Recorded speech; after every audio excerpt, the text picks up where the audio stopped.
was made inclusive very early. Their parents put in a lot. Their nations invested. And today, even when a person is blind, they can't see, but they're able to make great music, and the world is able to buy that music, and they live a life. Actually, even employ the well body normal or the neurotypicals. So that's just life. So they are there. There are many. You are watching Health Talk on NAC 28 TV. Today we discuss everything autism, and I'm speaking to Nelly from the Caleb Center for Children with Autism. How much do you know about autism? Are you aware there is autism in the community? What are you doing to support families that have children on the autism spectrum? I think those are some of the questions that you and I need to answer as we continue listening to this very interesting conversation with Nelly. Now, Nelly, let's briefly talk about the theme for this year's Autism Awareness. It's talking about empowering autistic voices, moving from survival to thriving. How do you interpret that theme, and how are you commemorating Autism Awareness this year? Wow, it's a great theme. Remember, it's been 12 years down the line from the time the UN General Assembly declared April the 2nd as World Autism Awareness Day. And it gives us a lot of excitement. Like for the 2024 theme, personally, it's been our life at the Caleb Center. That is something that we've envisioned from the word go, moving away from this perspective of simply looking at autism as a condition to manage. Because when we talk about survival, we are simply looking about coping with challenges, living with your own difficulties and meeting your basic needs. And we are saying this is not enough, regardless of where one is on the spectrum. Can we provide resources? Can we provide opportunities for these individuals to live fulfilled lives in the mainstream?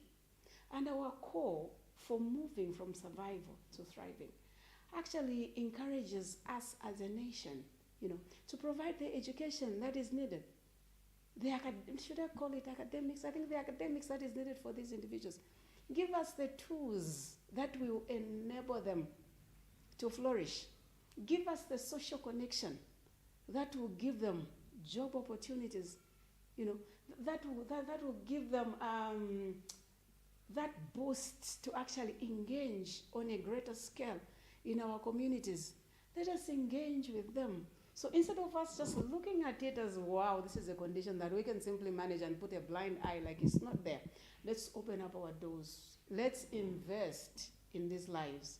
Who knows? They are the solution of whatever we need as a country 10 years from now.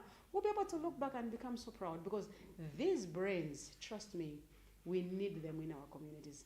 These guys have done wonders worldwide. Whatever inventions have come in, check behind, the person has autism. The person is on the spectrum. So this brain is needed in our community, and Zambia at this particular moment needs it. Let's invest in these lives. Give us the opportunities for the guys to flourish. Support us as a nation. Give us what is needed for us to create an inclusive environment where we'll be so proud years from now and say, we did it, and there they are. Now, speaking of challenges, still, Nelly, that come with autism, and earlier on we spoke about acceptance. Yeah. I would want you to dwell briefly on how best we can achieve this acceptance. Starting from the parents themselves, how do they get to a point of accepting this is the condition that my child has, and this is the help or support that I need to ask for? How do they achieve that acceptance? Acceptance comes in on first, counsel the parents.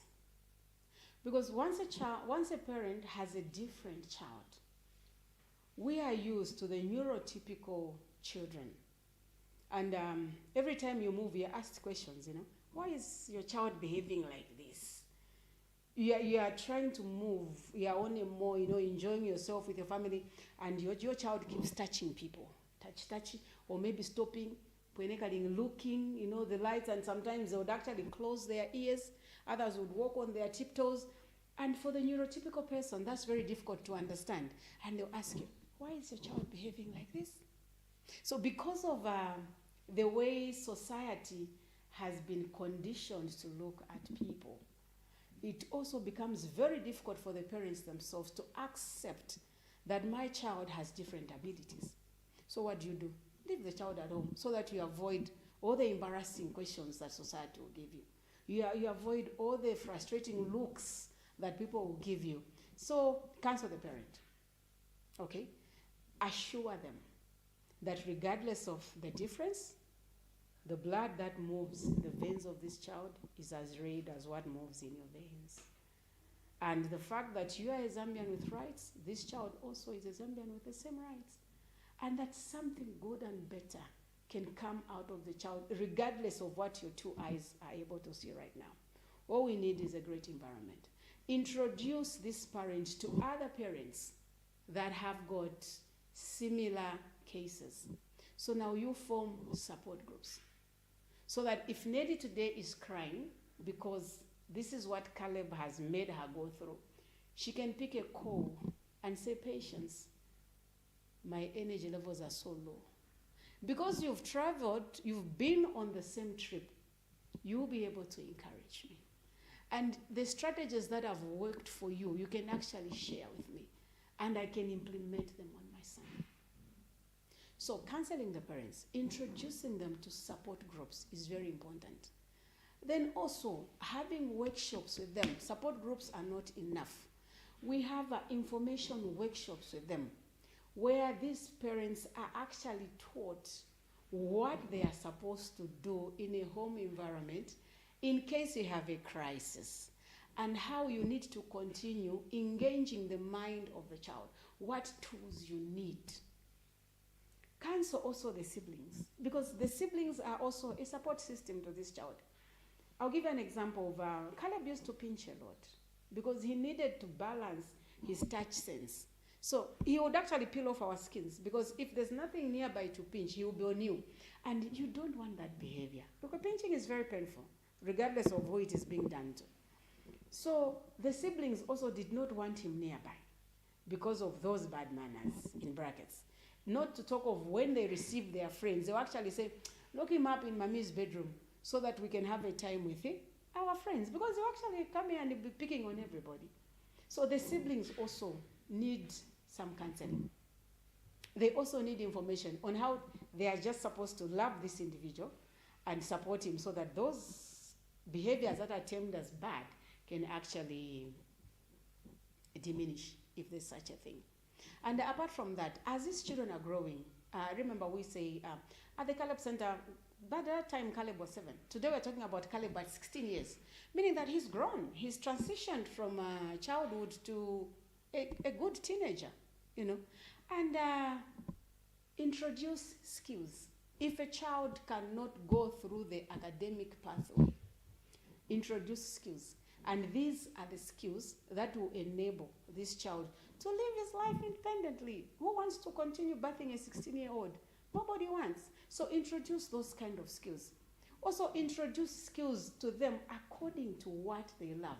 If the child loves music, spend time with musical instrument with this child. If this child loves art, ensure that brushes are there, the canvases are there, everything, all the tools that are needed for this child to thrive are given. If this child loves poems, ensure that this child is writing every day because there's a life in that. Okay? It's so funny for children with autism because no matter how brilliant they are, they also have this other part that is just hidden. Brilliant, yes. Socialize with friends, no.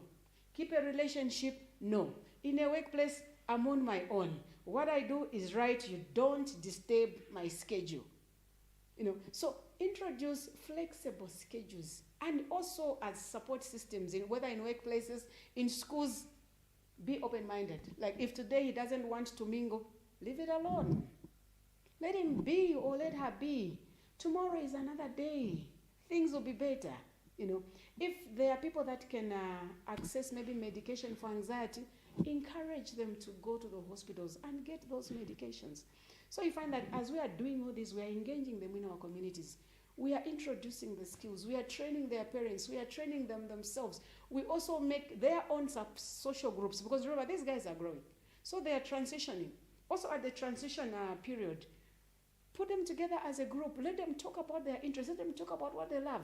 Then you find that once they find themselves in that space, it's a miracle, and they're able just to be different individuals. I wish we could go on and on. Different individuals indeed. Yeah. Any last words before we go? And in your last words, I would want you to point out what is the way forward for Zambia when it comes to autism awareness.